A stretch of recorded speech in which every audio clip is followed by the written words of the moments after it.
Hello everyone and welcome to this IRX Engage session where we'll be discussing D2C opportunities and how to serve consumers in this new post-pandemic online world.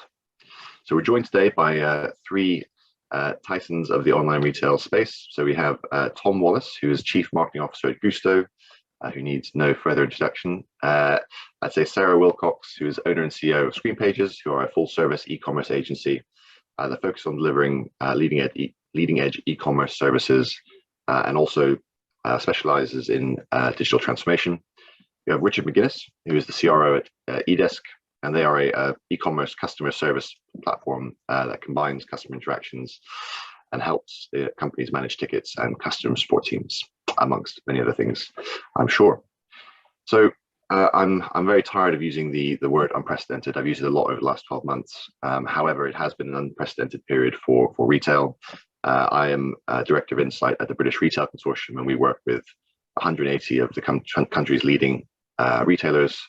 And we've been capturing data for the last 12 months on what's been happening to the retail space. And we've seen, obviously, with what the government deem non-essential stores being closed for the majority of 2020 and parts of 2021, that online sales have skyrocketed. And the way that consumers shop has fundamentally shifted in ways that we believe will be sticky far into 21 and beyond. So in this panel discussion, we've got 30 minutes to sort of discuss one of the elements of this change in how consumers are shopping, which is direct to consumer. And one of the key themes that we really want to address is, how brands and retailers are attracting and maintaining the post-pandemic consumer, and sort of what trends are driving that. So I think I'll put this to you, Tom, in the first instance. So, Gusto, by all means, have been a beneficiary of some of these changing consumer drivers. So, I believe your sales were something like 128% last year, and you saw, decent profit. So, what are the key themes that you're seeing, and what is Gusto doing to sort of manage some of them? Yeah, thanks. As you said, Gusto is indeed a D2C company, and we did sort of have a front row seat of the change over the last 15 to 16 months or so. Things were going well before the pandemic.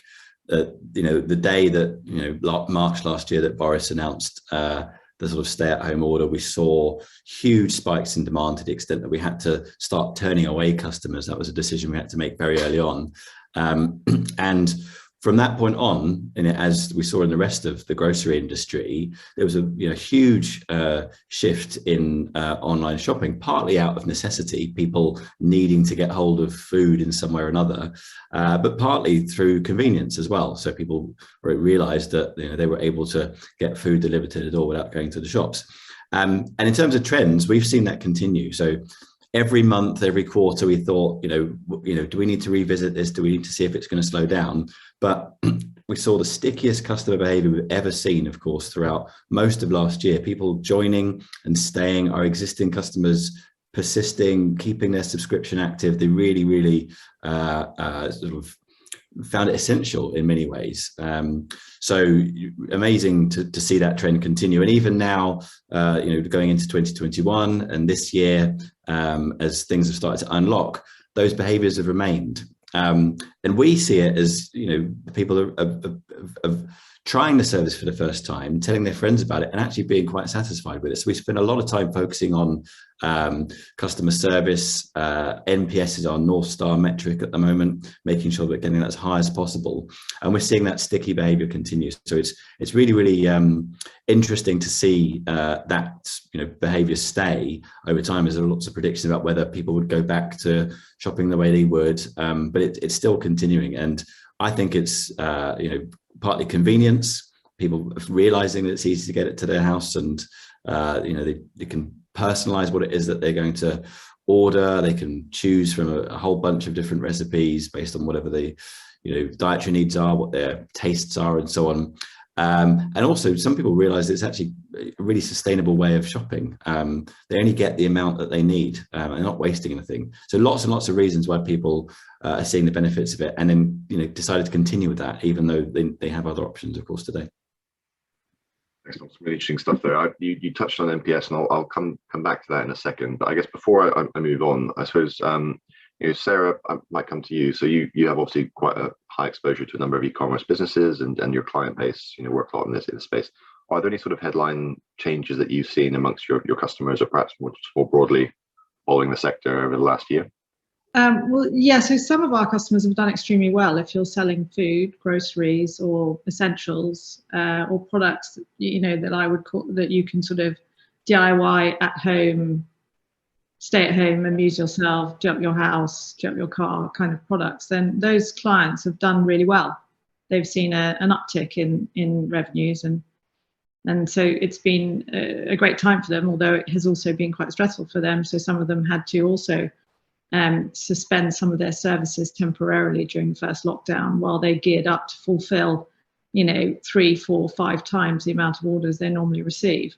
But on the flip side of that, we've also got a number of customers who are selling things like bikinis and shoes and dresses that you would wear to go to a wedding, and it's been really tough times for them, where they've still seen the websites doing much better than the rest of the business, obviously, because their sort of high street stores were closed. But so there's been a recognition that there needs to be better investment in e-commerce there, but also because they've been struggling on the high street, it's been a tough time for them.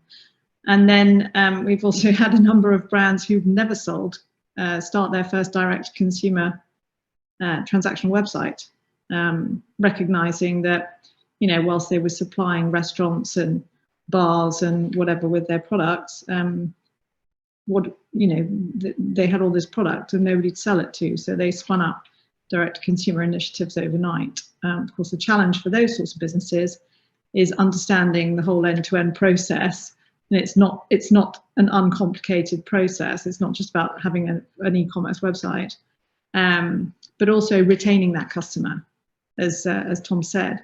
In a sort of crisis where somebody wants to buy their groceries from you and they can only get it from you and you're the only person who can deliver, they'll place the order no matter how bad your service is. But when things return to normal, they'll just go back to their usual buying habits if you don't delight them. So that's what we've seen, a lot of that.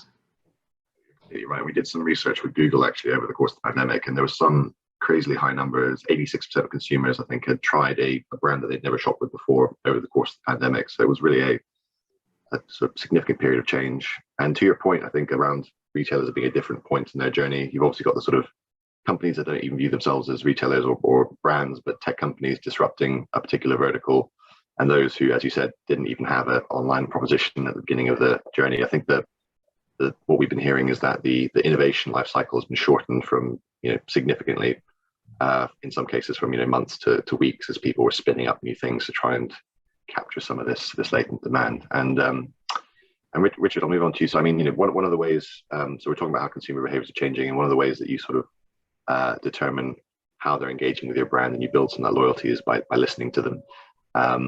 So from your perspective, what have been some of the key shifts, and what are companies doing to try and attract and maintain, as we said, some of these new consumers, or these new consumer patterns? I think there's two pieces of play here, Kyle. On the one hand, there's a lot, aside from the customers or the consumers that were previously familiar with an online purchasing experience or making those kinds of an online channel first. We've had a huge pivot where the consumers now that previously may not have engaged in an online transaction are choosing to buy online for the first time ever. So we've seen this surge in inexperienced buyers coming to the fore as well. Companies are now finding themselves, even if they have a muscle for D2C or for operating in an online first environment, there's a lot of new consumers that haven't previously purchased in this environment. And so they're actually pushing back into the companies they're purchasing from and are creating more customer service tickets or more customer service queries than on a per basis than the companies may have previously seen. We saw, pre-pandemic, probably 1 in 8 purchases experienced a challenge or had a customer service ticket associated. And that's probably moved to about 1 in 6. So more and more companies aren't just dealing with more consumers, but they're also dealing with a much higher volume of tickets per transaction. And it's a very different muscle for these businesses. They're in a B2B environment. They have a single customer, or they have low single digits of the customer relationships that they need to maintain. And moving then into a D2C environment, they've got this myriad of different ways that a customer can engage. And this leads to either a multitude of ways that they can delight the customer, or in some cases, really, drop the ball with that customer. And they have to be able to go where the customer is, have a conversation in the channel the customer is demanding, and make sure that they're being ultra responsive, because their measures are being reset by their experience with very strong online brands like Gusto. They're built specifically for that online audience, and having to come from that bricks and mortar into the environment they're now operating in has been very, very challenging. And it is fascinating, isn't it? I mean, again, some research we conducted was that the highest growth segment in online was naturally an older demographic, and the vulnerable who were less comfortable going outside again, who are traditionally, I probably shouldn't generalize, but traditionally slightly less tech savvy than their younger cohorts, and it was all very new for them, and many of them hadn't used any of these brands before. But as you say, I think what's interesting is once these habits have been built, they do generally become sticky. So we are anticipating that a large portion of this new online share of spend. So in May, for example, online spend was up 50% online, despite stores having reopened, which I think is a testament to how much this behavior has changed. So expanding on that maintenance piece, and coming back to you, Tom. So you mentioned NPS, and I think it's an interesting one. So in terms of the maintenance of your your client base and keeping these new customers that are using your service, is NPS the only tool that you use? And I know it's one of those ones which is slightly controversial amongst some businesses. Some like it, some don't. But how is Gusto using it to sort of support that maintenance piece? Yeah, so we've used it for a number of years, and like you say, it does have its pros and cons. We use it as an overall measure of health to start with, and then, like many brands, we asked in the NPS survey we do monthly to a section of customers from early stage all the way through to very loyal customers. We asked the additional question of if you gave us a low score, what's one thing that you would change? What's the one thing you'd improve? And for people who are promoters, are you totally satisfied? Is there anything else you'd change? So we look at the results of those questions quite a lot to prioritize where we focus. And as we experience surges in demand, naturally we have to kind of try and keep up with that. And our service isn't always as good as we'd expect. That's natural. And so we saw that a lot of the responses were, something was missing from the box, or something wasn't quite right. We fixed that. One of the main things that we had to do was ramp up our customer service team.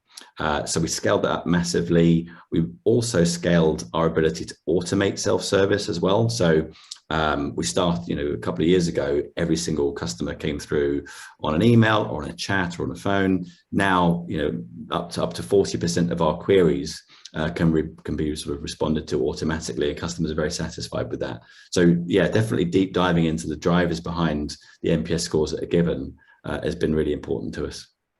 And is that, creating a data-driven culture, I think, is the nirvana for many people who are in my profession of data analytics. But is that data used at sort of the highest levels down? Is it adopted by the business, or is it more? Absolutely, yeah. There's one thing, talk about data and culture. That's one thing that's a big part of Gusto, is that data is democratic. Everybody has access to the data. So we have a particular BI tool that, even a customer service agent, if they wanted to, could see any aspect of our data. How many meals we sold last week, what was the most popular recipe, what was the biggest query, and so on. So that's seen all the way through the organization, and we have even tools within our NPS measurement to allow people to go in and see all the different aspects of it that I've mentioned trended over time, and yeah, absolutely drives it from the top to the bottom of the business. Great to hear. And I think on the topic of data, but from a consumer's perspective, sorry, not to keep on you, but I think we're on a good thread here. Right. So you mentioned personalization as well, very briefly, and it does feel like that's a big differentiator. I'm using a face care product at the moment, which is personalized to me, which I started using during the pandemic, where they takes some photos of your face, a dermatologist diagnoses you, and sends you a personalized sort of moisturizer at each month, which I think, as a millennial, as the token millennial on the senior leadership team at the BRC, that really appealed to me. But what is Gusto doing, I suppose, to sort of capitalize on this new growing trend, and how are you using data to do that?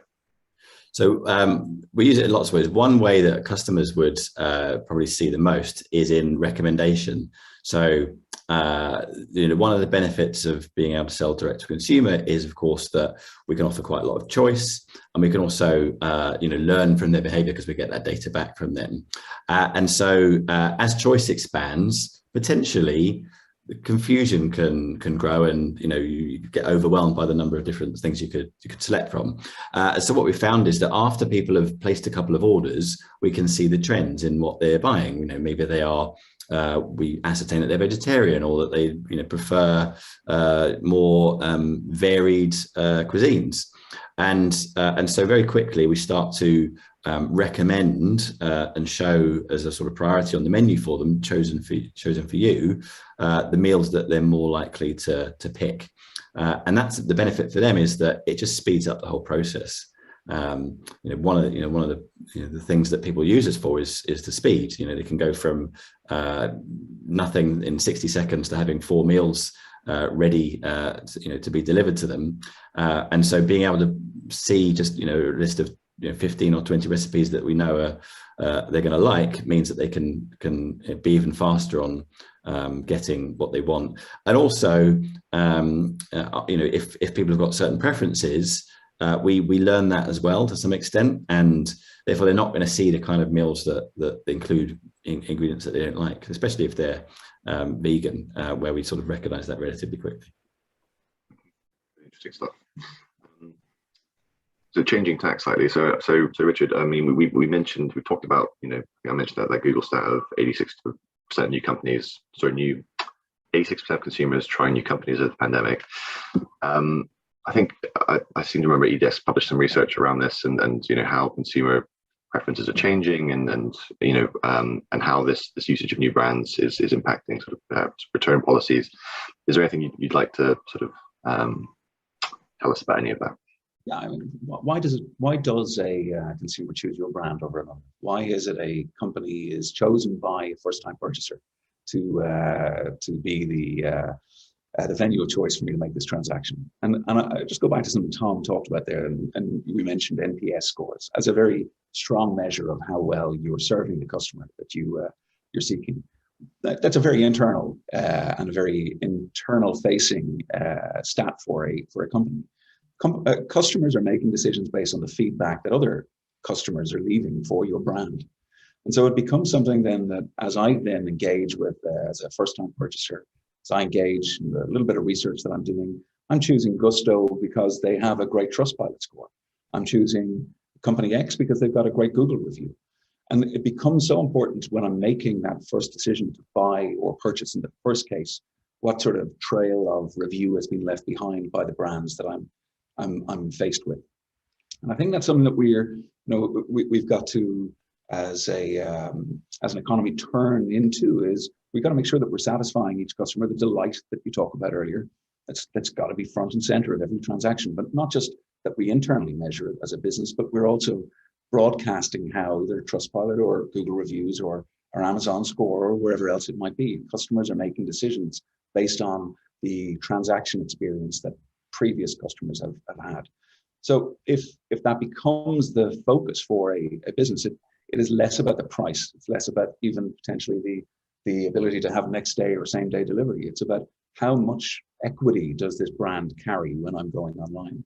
And oftentimes that's not the same as the equity that I might have previously engaged, or the understanding I had of that brand equity when I could walk in and touch and feel the product in Debenhams, or I could actually walk into a high street retailer and try something on. It's how do I choose it on the basis of the feedback that others have left.